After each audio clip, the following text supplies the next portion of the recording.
በስመ አብ ወወልድ ወመንፈስ ቅዱስ አሐዱ አምላክ አሜን። ስንክሳር ሰኔ 12።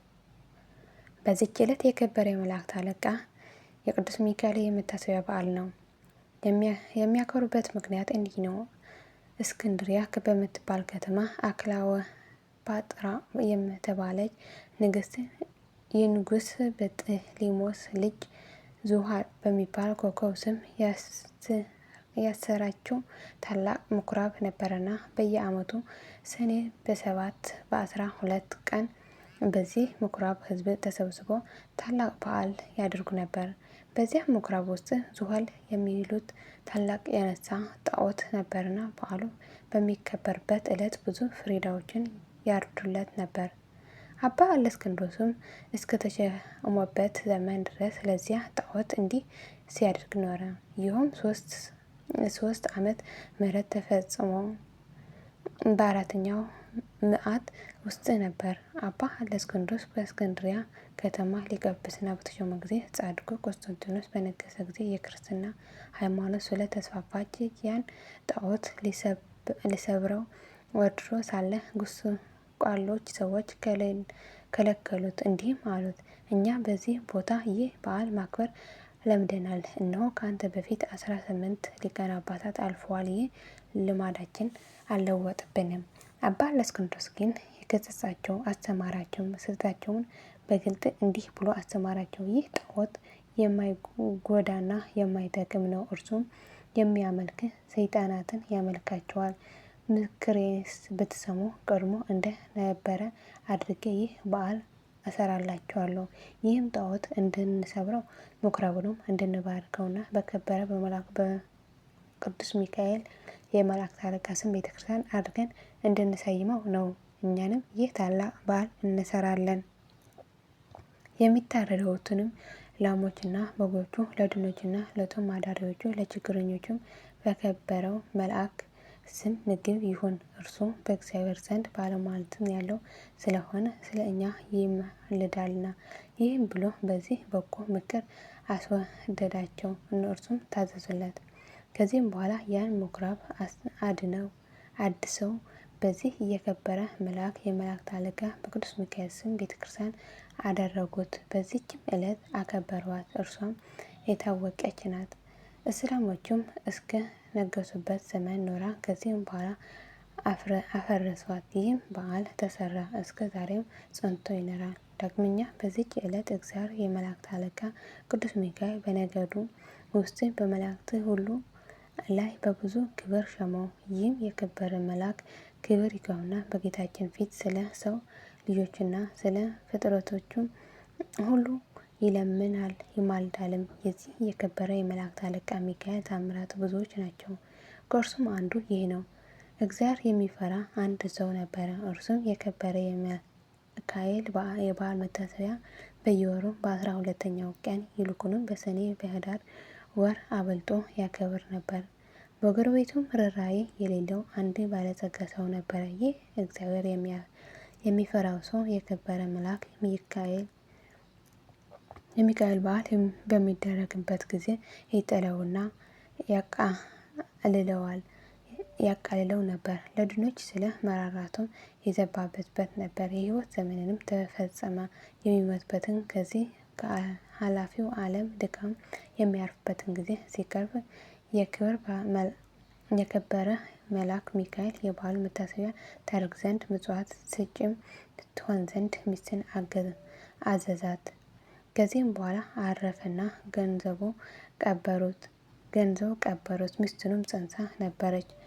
የመውለጃዋ ጊዜም በደረሰ ጊዜ ምጥ ተያዘች። በታላቅ ጭንቅ ውስጥ ሳለችም እንዲህ ብላ ጸለየች። የእግዚአብሔር መልአክ ሆይ ራራልኝ፣ በእርሱ ዘንድ ባለሟልነት አለና በእግዚአብሔር ዘንድ ስለ እኔ ለምኝልኝ። ይህ ባለች ጊዜ በቤቷ ውስጥ ብርሃን በራ፣ ከችግሯም ዳነች። መልአኩ ውብ የሆነ ወንድ ልጅም ወለደች። የእግዚአብሔር መልእክተኛ ቅዱስ ሚካኤል ከሰማይ ወርዶ ሕፃኑ እንዲህ ብሎ ባረከው። ርኅራኄ የሌለውን የዚህ ባለጸጋ ገንዘብና ሀብት ጥሪቱንም ሁሉ ይህ ሕፃን እንዲወርስ እግዚአብሔር አዟልና። ባለጸጋውንም በቤቱ በአልጋው ላይ ሳለ ጌታ ጆሮውን ከፍቶለት ይህ ነገር ከመልአኩ ሰማ። ይህ በሰማ ጊዜ ታላቅ ሐዘን ደረሰበት። ሕፃኑንም የሚገድልበትን ምክንያት ይፈልግ ጀመር። ነገር ግን ክብር ይግባውና ጌታ ይጠብቀው ነበር። ከዚህም በኋላ ያ ባለጸጋ ምክንያት አዘጋጅቶ የሚያገለግለኝ ልጅ የሆነኝ ዘንድ ልጅሽን ስጭኝ፣ እኔንም እየመገብኩና እያለበስኩ አሳድገዋለሁ፣ ለአንቺም 20 ወቄት ወርቅ እሰጥሻለሁ አላት። ይህም ነገር ከባለጸጋው በሰማች ጊዜ ለችግሯ እጅግ ደስ አላት። ልጇንም ሰጠችው። እርሱም 20ውን ወቄት ወርቅ ሰጣት። ልጇንም ወስደው የምሻውን ተፈጸመልኝ ብሎ ደስ አለው። ከዚህም በኋላ በልጁ ቁመት ልክ ሳጥን አሰርቶ ሕፃኑን በሳጥኑ ውስጥ አስገብቶ ዘጋበት። እስከ ባህርም ተሸክመው ወስደው በባህር ጣሉት። ክብር ይግባውና ጌታችን ኢየሱስ ክርስቶስ ፈቅዶ ያ ሳጥን ሳይሰጥም ከዚያች ሀገር የ20 ቀን መንገድ ያህል ርቃ ወደምትገኘው ወደ አንዲት ሀገር ወደብ ወደ እስከሚደርስ በባህር ላይ ተንሳፈፈ። በባህሩም አካባቢ በጎቹን አሰማርቶ የሚጠብቅ አንድ ሰው ነበርና ሳጥኑን በውሃ ላይ ተንሳፎ አየው። እርሱም ከባህሩ አውጥቶ ወደ ቤቱ ወሰደው። ይህም ሳጥን እንዴት እንደሚከፍቶ ያስብ ጀመረ። ይህን ቢያስብ ወደ ባህሩ ይሄድ ዘንድ ጌታችን በልቦናው ሀሳብ አሳደረበት። ወዲያውኑ ተነስቶ ወደ ባህሩ ሄደ። አንድ አሳ የሚያጠምድ ሰው አገኘ። አሳ አጥማዱም መረብህን በእኔ ስም ጣል፣ ለሚይዘውም አሳ ዋጋውን እሰጠዋለሁ አለው። አጥማጁም እንዳለው አደረገ። ያን ጊዜም ታላቅ አሳ ተያዘ። ዋጋውን ሰጥቶ አሳውን ተቀበለ። አሳውንም ይዞ ወደ ቤቱ ሄደ።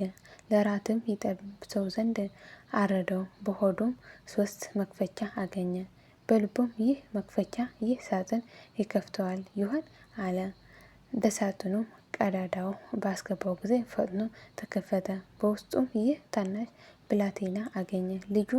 ልጅ የለውም ነበርና ታላቅ ደስታ ደስ አለው። ጌታችንም አመሰገነው። ሕፃኑም በመልካም አስተዳደግ አሳድገው። ሕፃኑም አድጎ ጎልማሳ ሆነ። ከብዙ ዘመናት በኋላ ያ ባለጸጋ ተነስቶ ወደዚያ ሀገር ሄደ። በመሸም ጊዜ ወደ በግ ጠባቂው ደጅ ደረሰ። በግ ጠባቂው እስከ ነገ የማያድርበት ማደሪያ በአንተ ዘንድ እናገኛለን፣ ክራይን እንሰጥሃለን አለው። በግ አርቢውም እንዳልክ ይሁንና እደር አለው። ባለጸጋው በዚያ አደረ። እራት በሚቀርበት ጊዜ ሕፃኑ ባህራን ብሎ ጠራው። ባለጸጋው ሰምቶ ልጅ ነው ብሎ ጠየቀው። በግ ጠባቂው አዎ ታናሽ ሕፃን ሆኖ ሳለ ከባህር አግኝቼዋለሁና እግዚአብሔር የሰጠኝ ልጄ ነው አለው። ባለጸጋም በምን ዘመን አገኘው አለው። እርሱም ከ20 ዓመት በፊት ብሎ መለሰለት። ያን ጊዜም እርሱ ወደ ባህር የጣለ መሆኑን አውቆ እጅግ አዘነ። በማግስቱም ጎዳናውን ሊጓዝ በተነሳ ጊዜ ሰይጣናዊ ምክንያት አማካኝቶ በግ ጠባቂው እንዲህ አለው፣ እገሊት ወደምትባል ሀገር በቤቴ የረሳሁትን ጉዳይ ስላለ እንድልከው ልጅህ ትሰጠኝ ዘንድ እሻለሁ። እኔንም የድካም ዋጋ 20 ወርቄ እሰጥሃለሁ አለው። የብላቴናው አባት ስለ ገንዘቡ ደስ ብሎት ልጁ ባህራን ሰጠው። እንዲህም ብሎ አዘዘው፣ ልጄ ባህራን፣ ይህ የከበረ ሰው ስለ ጉዳዩ ወደ ቤቱ ይልክ ዘንድ ና፣ ወደ ቤትም በሰላም ትመለሳለህ። ባህራንም አባቴ ሆይ እሺ፣ በጎ ያዘዝከኝ ሁሉ አድርጋለሁ አለ። ያን ጊዜ ባለጸጋ ወደ መጋቢው እንዲህ ብሎ ደብዳቤ ጻፈ። ይህቺ ደብዳቤ በምታነባት ጊዜ ደብዳቤዋን ይዞ የመጣውን ገድለ በጉድጓድ ውስጥ ጣለው፣ ማንንም አይወቅ። በመካከላቸው የሚታወቁበትን ምልክት ጽፎ አሸጓት፣ ለባህርያን ሰጠሁት። ለመንገዱም የሚሆነውን ስንቄን ሰጠው። ባህሩንም ተነስቶ ጉዞውን ጀመረ። ሲጓዝም ሰንብቶ የአንዲት ቀን ጉዞ ሲቀረው እነሆ የመላእክት አለቃ የከበረ መልአከ ሚካኤል በንጉሥ ጭፍራ አምሳል በነጭ ፈረስ ላይ ተቀምጦ አንተ ጎልማሳ የያዝከው ምንድን ነው? አለው። ወደ እገሌ ሀገር ወደ ቤቱ ለማድረስ ከአንድ ባለጸጋ የተጻፈች መልእክት ናት አለው። ያቺ ደብዳቤ አሳየኝ አለው። እርሱም ስለፈራ ሰጠው። በዚያን ጊዜ የከበረ መልአክ ሚካኤል ያቺ የሞት መልእክቲ ደመሰሳት። በእርሷ ፋንታ ፈሐስ ለውጦ እንዲህ ብሎ ጻፈው። ይህች ደብዳቤ ይዞ ለመጣ ባህራን ለሚባል ሰው ይህች ደብዳቤ ደርሳ በምትነበብበት ጊዜ ልጄ እገሊትን አጋቦት፣ በውስጥና በውጭ ያለ ንብረቴና ጥሪቴን፣ ወንዶችና ሴቶች ባሮቼ ጠቅላላ ንብረቴንም አውርሼዋለሁና የፈለገውን ሊያደርግ ስልጣን ሰጥቻለሁና እኔ አትጠብቁኝ፣ እኔ ብዙ እዘገያለሁ። የኔ ይቹም እገሌ ሆይ በእኔና በአንተ መካከል ያቺ ምልክት እነኋት። ከዚህም በኋላ አሽጎ ለባህራን ሰጠውና ወደ ባለጸጋ ቤት ሄደ። ይህቺ ደብዳቤ ለሽሙ ሰጠው። በጎዳናው እኔ እንደ ተገናኘሁት አትንገረው እንዳይገድለህ፣ ይህ የሞት ደብዳቤ ለውጬልሃለሁ አለው። ባህራንም እሺ ጌታዬ፣ ያዘዝከኝ ሁሉ አደርጋለሁ አለ። ባህራንም ወደ ባለጸጋ ቤት በደረሰ ጊዜ ያቺ ደብዳቤ ለሽሙ ሰጠው።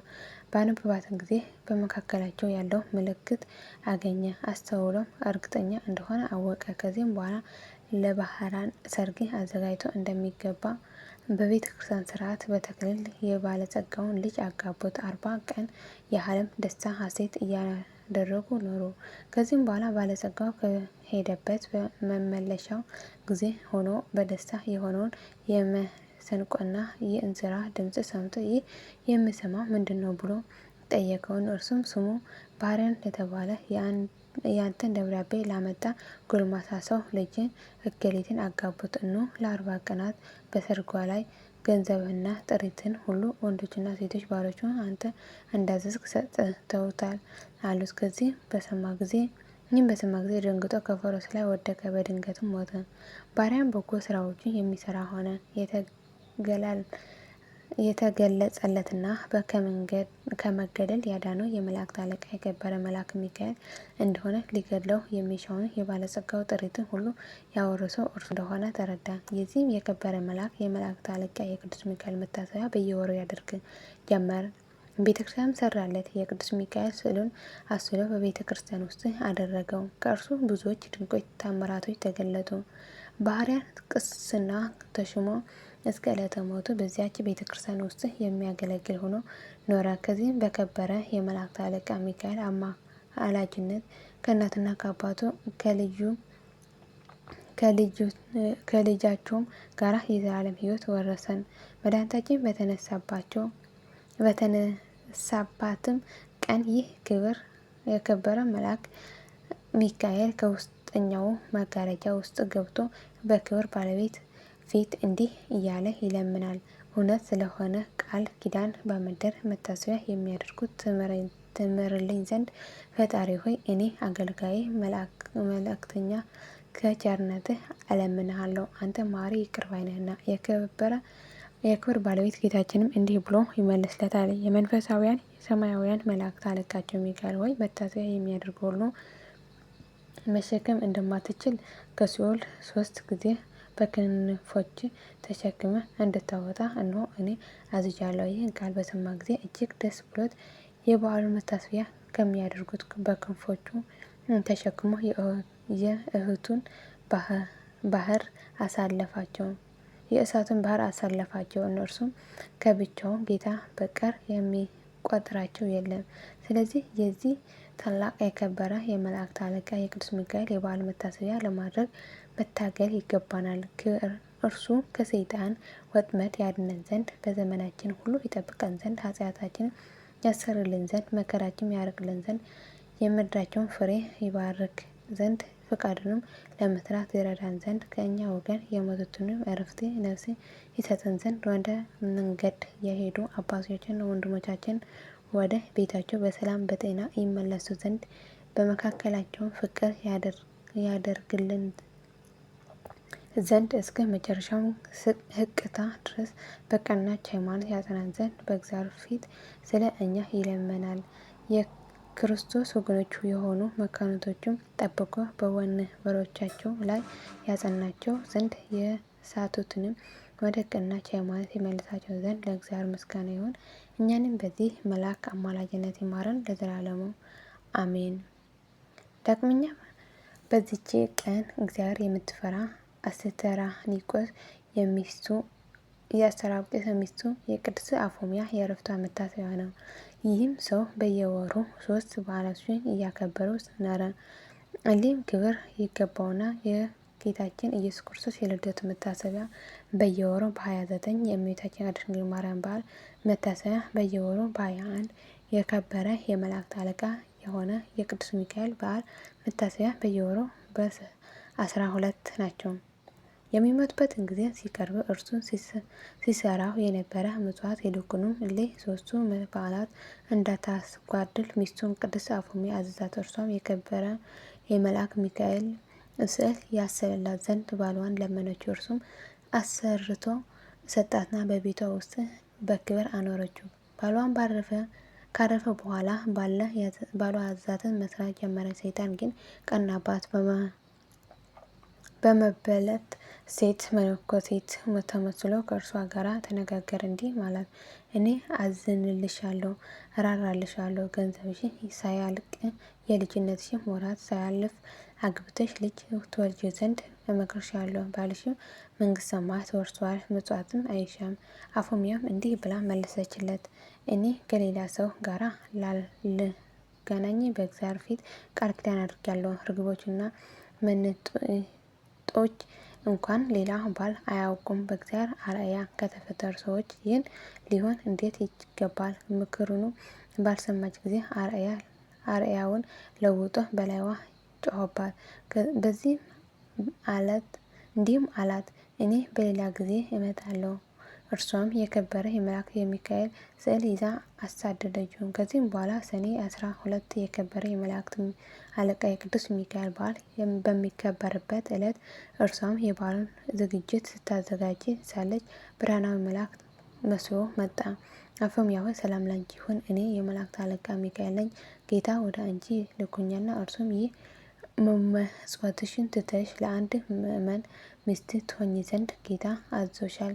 ባል የሌላት ሴት መልህቅት የሌለውን መርከብ እንደምትመስል እወቂ። እንደ አብርሃም፣ ያዕቆብ፣ እንደ ዳዊት እንደ እነርሱ ያሉ ብዙ ሴቶች እንደገና እግዚአብሔር ደስ እንዳሰኘች ከብሉይ ኪዳን መጻሕፍት ጥቅሶችን ያመጣላት ጀመር። ቅድስት አፎሚያ መልሳ አንተ የእግዚአብሔር መልአክ ከሆንክ የመስቀል ምልክት ከአንተ ጋር ወዴት አለ? የንጉሥ ጭፍራ የሆነ ሁሉ የንጉሥ ማኅተም ሳይዝ ወደ ሌላ ቦታ አይሄድም አለችው። ሰይጣንም ይህ በሰማ ጊዜ መልኩ ተለወጠና አነቃት። እርሷንም ወደ ከበረው መልአክ ወደ ሚካኤል ጮኸች። ወዲያውኑ ደርሶ አዳናት። ያንንም ሰይጣን ይዞ ይቀጣው ዘንድ ጀመረ። ሰይጣንም ጮኸ፣ ማረኝ፣ ያለ ጊዜ አታጥፋኝ፣ እግዚአብሔር እስከ ዘላለም ፍጻሜ ታግሶናልና እያለ ለመነው። ከዚህም ተወውና አባረረው። የከበረ መልአክ ሚካኤል እንዲህ አላት፣ ብጽዕት አፎሚያ ሆይ ሂደሽ የቤትሽን ስራ አዘጋጂ። አንቺ ዛሬ ከዚህ ዓለም በሞት ትለያለሽና እነሆ እግዚአብሔር ዓይን ያላየውን ጆሮም ያልሰማውን በሰው ልብም ያልታሰበውን አዘጋጅቶልሻል። ይህን ብሎ ሰላምታ ሰጥቷት ወደ ሰማያት አረገ። የበዓሉ ዝግጅት እንደሚገባ ከፈጸመች በኋላ ወደ ኤጲስቆጶስና ወደ ካህናቱ ሁሉ ላከች። ወደ እርሷ በመጡ ጊዜ ለድሆችና ለጦም አዳሪዎች ይሰጧቸው ዘንድ ገንዘቧን ሁሉ አስረከበቻቸው። ከዚህም በኋላ ተነስታ ጸለየች። የከበረ የመላእክት አለቃ የቅዱስ ሚካኤል ስዕል አነስታ ታቅፋ ሳመችው። ያን ጊዜ በሰላም አረፈች። ለእግዚአብሔር ምስጋና ይሁን፣ እኛንም በጸሎቷ ይማረን። የዚህ የከበረ የመልአኩ ሚካኤል ረድኤት በረከት ከሁላችን ሕዝበ ክርስቲያን ጋር ለዘላለሙ ይኖር አሜን። ዳግመኛ በዚች ዕለት ለአባቶች ሊቃነ ጳጳሳት 6ኛ የሆነ የእስክንድርያ ሊቀ ጳጳስ አባ ዮሐንስ አረፈ። ይህም የከበረ አባት ከእስክንድርያ ሀገር ሰዎች የተማረ አዋቂ ሰው ነበረ። እርሱም ከእናቱ አባቱ ከሌሎችም ብዙዎች ሰዎች ጋር የክርስትና ጥምቀትን ወንጌላዊ ማርቆስ አጠመቀው። ከዚህም በኋላ አናጉስጢስ ሾመው። ከአናጉስጢስነትም በኋላ ድቁና ሾመው። በቅዱስ አንያኖስ ዘመን እያገለገለ የቤተ ክርስቲያን መጻሕፍትን በመማር አደገ።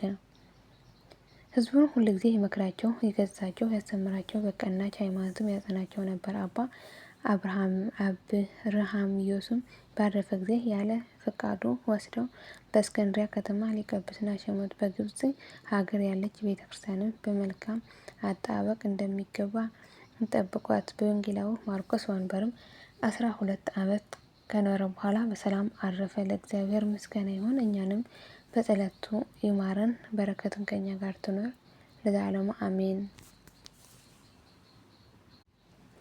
ዳግመኛ በዚህች ዕለት ለአባቱ ሊቃነ ጳጳሳት 37ኛ የሆነ የእስክንድርያ ሊቀ ጳጳስ አባ ቄርሎስ አረፈ። ከእርሱ አስቀድሞ የከበረ አባ ገብረ ክርስቶስ ባረፈ ጊዜ ኤጲስቆጶሳትና የሕዝቡ አለቆች ተስማምተው ወደ አስቄጥስ ወደ አባ መቃርስ ገዳም ወጡ። የዚች የከበረች ሹመትም የሚገባው እየመረመሩ 2 ወር ያህል ኖሩ።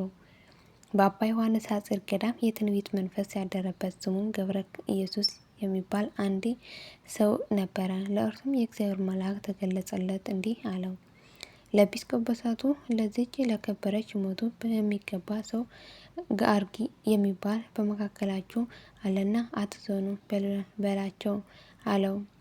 ያን ጊዜም ቅዱስ ገብረ ኢየሱስ ይህን ነገር ነገራቸው።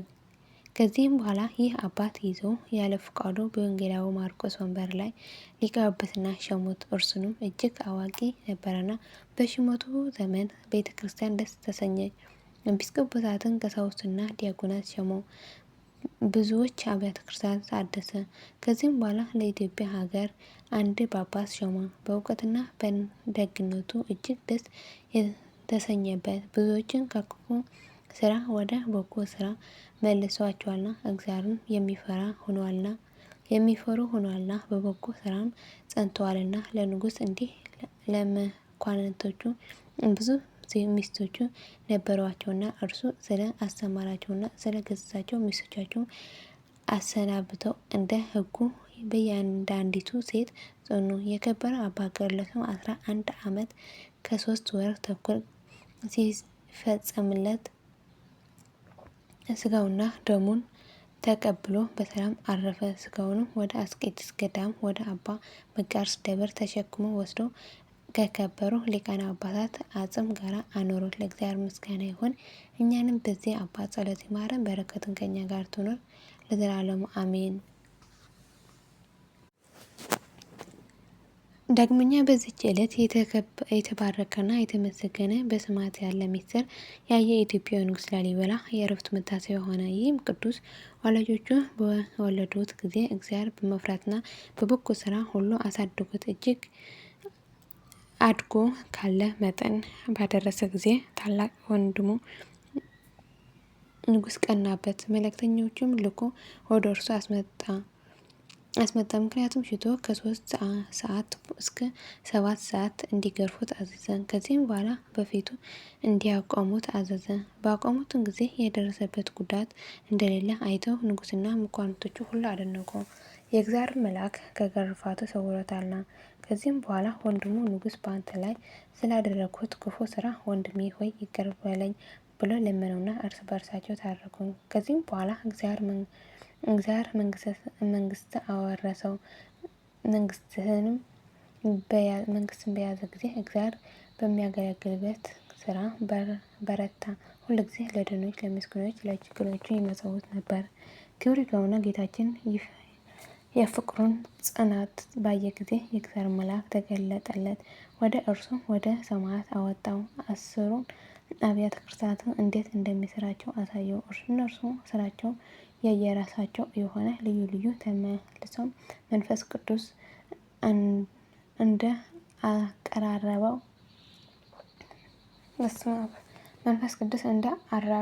አረቀቀው በአስደናቂ ጥበብ አነጻቸው። በእነዚህም አብያተ ክርስቲያናት አንጾ በፈጸመ ጊዜ መንግስቱን ለወንድሙ ልጅ አወረሰ። ከዚህም በኋላ ክብር ይግባውና ጌታችን ኢየሱስ ክርስቶስ በብርሃን ሰረገላ ተቀምጦ የሚያስፈራ መብረቅን የተጎናጸፈ አእላፋት ሰራዊት ዙሪያውን ሆነው ወደ እርሱ መጥተው እንዲህ አለው፣ ወዳጄ ላሊበላ ሆይ ሰላም ይሁንልህ። እኔ በማይታበል ቃሌ እነግርሃለሁ። ማደሪያዬ በክብር ሁሉ ከከበሩ 12 ሐዋርያዎች ጋር ይሁን። በጸሎትህ በቃል ኪዳንህ ለሚታመን እምነቱ እንደ ጴጥሮስና ጳውሎስ ደም መፍሰስ ይሆንለታል። ወደ ቤተ መቅደስም የሄደ በኢየሩሳሌም ወዳለው ቤተ መቅደስ እንደሄደ ይሆንለታል። መቃብርን የተሳለመ የሥጋዬ መቃብር እንደተሳለመ ይሆንለታል። በየዓመታቱ ወገኖቹ ሁሉ የተራቡትን እየጠገበ የተጠሙትንም እያጠጣ መታሰቢያቸው ለሚያደርግ እኔ የተሰወረ መና አመገዋለሁ፣ የሕይወት ጽዋንም አጠጣዋለሁ። መታሰቢያ ቀንም ዕጣን ወይም ስንዴ የሚገባበት እኔ በኢየሩሳሌም ሰማያዊት በውስጠኛው መጋረጃ አስቀምጬው ከተቆረሰው ሥጋዬ አቆርበዋለሁ። በአማላጅነትም እየታመነ የገድልህና የቃል ኪዳንን መጽሐፍ የሚጽፈው ያንተ ስም በተጻፈበት ቦታ እኔ ስሙ እጽፈዋለሁ። በፍጹም ልቡ ለሚያምን ይህ የማይታበል ቃል የተናገርኩ የሕያው እግዚአብሔር ልጅ እኔ ኢየሱስ ነኝ አለው። ላሊበላም ይህ ቃል ኪዳን ስለ አጸናለት ክብር ይግባውና ጌታችን እያመሰገነ በምድር ላይ ወድቆ ሰገደ። ጌታችንም ሰላምታ ሰጥቶት በክብር በምስጋና ወደ ሰማያት አረገ። ከዚህም በኋላ ጥቂት ሕማም ታሞ በሰላም አረፈ። ነፍሱንም የብርሃን መላእክት ተቀብለው የዘላለም ሕይወት ማደሪያ ወደሆነ ማረፊያ አስገቡት። ለእግዚአብሔር ምስጋና ይሁን፣ እኛንም በጸሎቱ ይማረን፣ በረከቱም ከእኛ ጋር ለዘላለሙ ትኑር አሜን። የወደቀ የነጠበ በፊት ከመላእክት የታረሙልኝ የሁሉም ቅዱሳን በረከትና ረድኤት ምልጃና ጸሎታቸው ከመላ ሕዝበ ክርስቲያን ጋር ለዘላለሙ ጸንቶ ይኑር አሜን። አቡነ ዘበሰማያት ይትቀደስ ስምከ ትምጻእ መንግሥትከ ወይኩን ፈቃድከ በከመ በሰማይ ከማሁ በምድር ሲሳየነ ዘለለነ ሀበነ ዮም ወኅድግ ለነ አበሳነ ጌጋየነ ከመ ንሕነኒ ንኅድግ ለዘአበሰለነ ኢታብአነ እግዚኦ ውስተ መንሱት አላ አድኅነነ ወሀበነ እምኩሉ ኩሉ እስመ ዚአከ መንግሥት ኃይል ወስብሐት በሰላም ቅዱስ ገብርኤል መልአኩ እግዝእትየ ማርያም ሰላም ለኪ ድንግል በኅሊናኪ ወድንግል በሥጋኪ እም እግዚአብሔር ጸባኦት ሰላም ለኪ ብርክት አንቲ እምአንስት ወቡሩክ ፍሬ ከርሥኪ እንተፈሥሒ ፍሥሕት ኦ ምልዕተ ጸጋ እግዚአብሔር ምስሌኪ ሰአሊ ወጸልዪ ምሕረተ ወሰላም ሀብ ፍቅር ወልድኪ ኢየሱስ ክርስቶስ ከመ ይትረፈረን ኃጣውኢነ ለዓለመ ዓለም ለዘላለሙ አሜን።